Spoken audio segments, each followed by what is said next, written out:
डिम्पल जी के नचाई।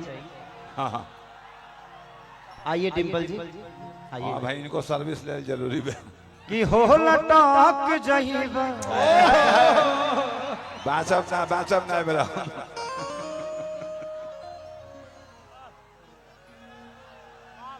कि शाम है धुआ धुआ अरे धुआं फेंको लाइट वाले। छोड़ी दर्द बाबा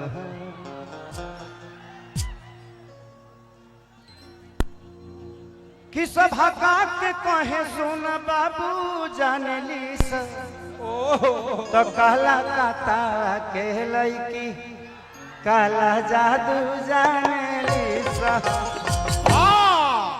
आप सच में आज बहुत खूबसूरत लग रही हैं। हमने बोला है कि हम हमेशा आपको छेड़ते रहते हैं, वाह लेकिन आज हम डिम्पल जी को छेड़ेंगे नहीं। सही बात। क्यों?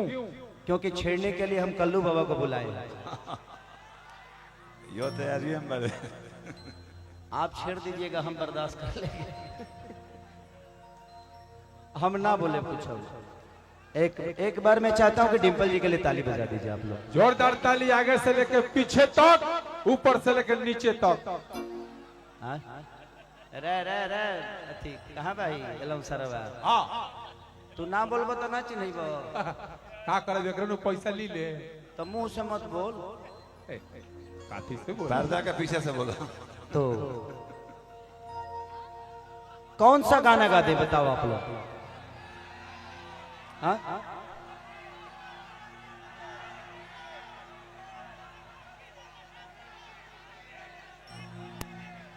कि टूट जाही राजा जी के छीटा जवानी के उड़े दगो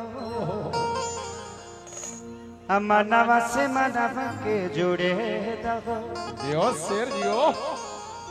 कितनी सूत चदरिया तान के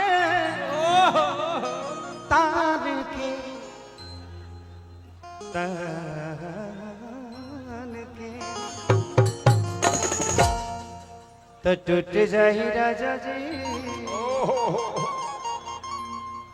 ये गाते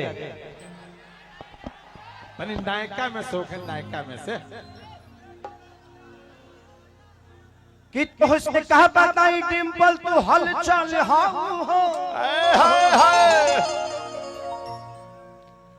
तू तो सब कलाकारी के समस्या के हल हो। बाबा छोटे का हो बानी हम चिंता मत करो। कि जनता निकाला पिन्ह के तू सब कर मोती मारेलू आ केहू के ब्रेकअप हो जाला तो तू ही संभाले लू।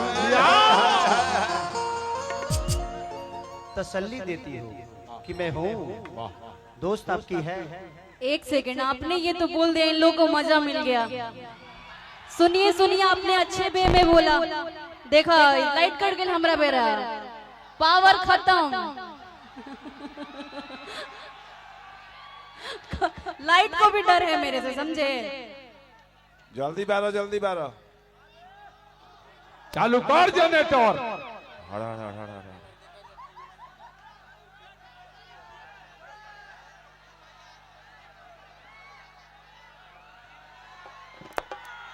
वाह आ गया। आपने तो बोल दिया, आपने अच्छे वे में बोला, क्योंकि दोस्त का ही सहारा दोस्त होता है और हर किसी का हर कोई रिस्पेक्ट करता है। और मैं आपका बहुत रिस्पेक्ट करती हूँ, यहाँ पे जितने भी लोग बैठे हैं सबका करती हूँ। लेकिन पता है क्या होता है, चंद लोग हैं ना यहाँ पे जो आप अच्छी चीज भी बोलते हैं ना तो उसको कंट्रोवर्सी में लेके चले जाते हैं। अरे खेसारी भैया ने ये कर दिया, फलाना ने ये कर दिया, ठिकाना ने ये कर दिया, तो उन सब को ना बाबा छोटे। नहीं ये बात है, आप अच्छे वे में बोलेंगे लोग गलत वे में ले लेते हैं। लेकिन एक सीनियर कलाकार हैं खेसारी जी, मैं बहुत इज्जत करती हूँ इनका, आजीवन करती रहूंगी। जो इज्जत करेगा उसका इज्जत तो हम लोग करेंगे, और कोई बुरी बात नहीं है इज्जत करना, और कोई बुरी बात नहीं है आई लव यू बोलना। अगर किसी के लिए फील आ जाए तो बोल देना चाहिए, और अपने सीनियर का हमेशा रिस्पेक्ट करना चाहिए। और मैंने आपको उस दिन आई लव यू बोला था यही समझ के, लोग उसको अलग वे में ले गए। अच्छा खेसारी भैया के पटावत तरी तो हेने इनकर खत्म हो गइल बा तो हेने चालू करत तारी ऐसा कुछ नहीं है बाबा, ये गलत है लोग का। एने दाल ना गोली। कौन जना बोला तारा? छोटे बाबा। छोटे बाबा की आवाज सुना तो अपना माइक बंद करिए पहले, आप बीच में मत बोलिए। लीजिए आप खेसारी जी बोलेंगे कुछ। डिम्पल, जिसको जिस वे में लेना है वो लेगा। हमारी काम है, देखो यहाँ राम को गलत बोलने वाले लोग हैं कि नहीं? हाँ ये तो उसके लिए राम की अहमियत कम नहीं होती है। राम इतना बड़ा नाम है कि किसी के बोलने से उसकी अहमियत कम नहीं होती है, और बात उसी की होती है जिसमें कुछ बात होती है। सही बात। आपकी बात हो रही है, इसको आप दिल पे लो कि आज हमारे लिए कोई बात तो कर रहा है। यार अपनी बात करने के लिए तो टाइम ही नहीं किसी के पास, लेकिन आपकी बात कर रहा है तो उसको गलत वे में मत लेना चाहिए। दुनिया को काम है बोलना। बेटा ये जिस दिन आपके बारे में बोलना बंद कर देगी ना, उस दिन शायद तुम्हें बुरा लगेगा कि यार मेरे बारे में कोई बोल क्यों नहीं रहा है। तो ये जिंदगी है यार। तो कोशिश करिए कि आपके बारे में जितना लोग बोले उतना ही अच्छा है। जिस दिन बोलना बंद करेंगे उस दिन बुरा होगा कि यार मेरे बारे में कोई बोल नहीं रहा है। सही बात, सही बात। कोई बात नहीं, वो सब हमें नहीं बोलना है, हम लोगों को नहीं बोलना। ये सब हमारी जनता है और सम्मानित है।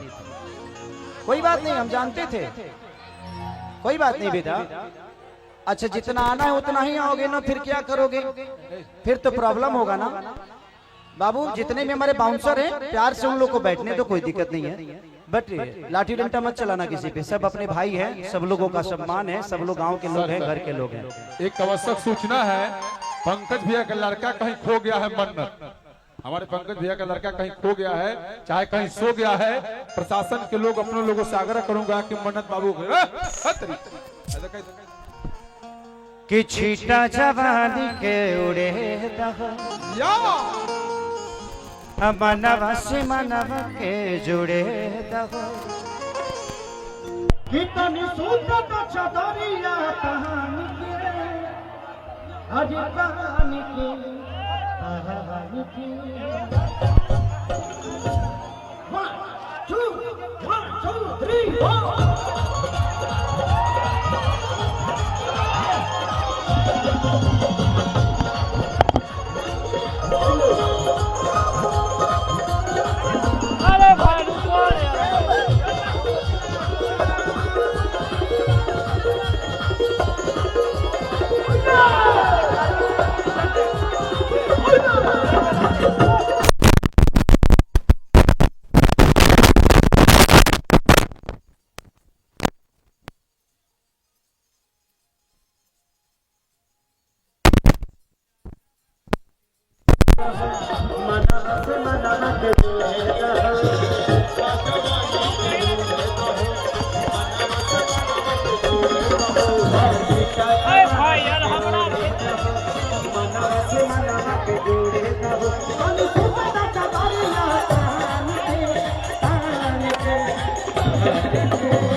देखिए भैया, अब यहीं से देखिए ना, आ गए ना, आगे जाके क्या कीजिए?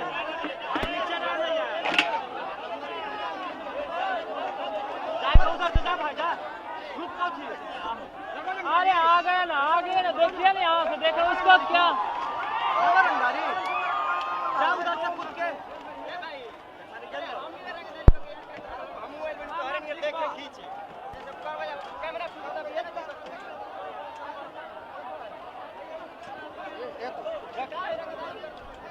हाँ भगाओ भगाओ सब भगाओ।